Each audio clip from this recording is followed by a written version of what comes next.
আল্লাহ তাআলার জমিনে যত নবী রাসূল আল্লাহ তাআলা পাঠিয়েছেন তার মধ্যে সর্বশ্রেষ্ঠ নবীর নাম কি বলেন তো?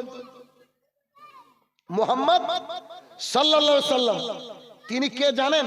মুহাম্মদ সাল্লাল্লাহু আলাইহি সাল্লাম কে জানেন? আপনাকে একটু দেখাই। বাইতুল মুকাদ্দাস চিনেন কি?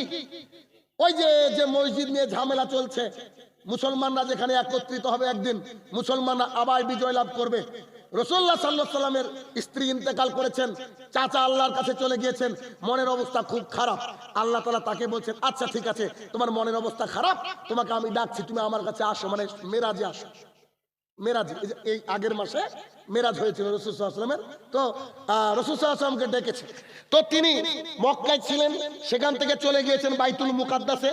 বাইতুল মুকাদ্দাস থেকে সিদরাতুল মুনতাহা, তারপরে আল্লাহর কাছে গিয়ে কিছু উপহার হাদিয়া নিয়ে চলে গেছেন। তার মধ্যে একটা হাদিয়া ছিল যে 50 ওয়াক্ত নামাজ। কত ওয়াক্ত? কিন্তু রাসূল সাল্লাল্লাহু আলাইহি ওয়াসাল্লাম কমাতে কমাতে কয় ওয়াক্ত করেছে? 5 ওয়াক্ত। এখানে একটা হাদিস মনে পড়ে গেল।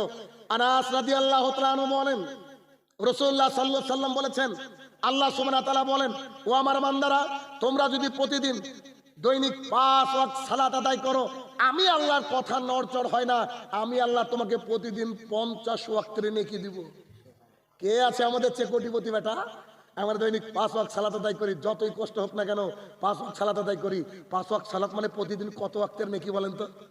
50 ওয়াক্তের। পৃথিবীর কোনো কোম্পানি আছে নাকি দিতে পারবে? কত বড় অফার! কিন্তু কিছু মানুষ আছে আল্লাহর জমিনে, কিছু মানে কি বেশিরভাগই কপাল পোড়া, এই 5 ওয়াক্ত সালাত জুটে না। ঠিক না? জুটে কি?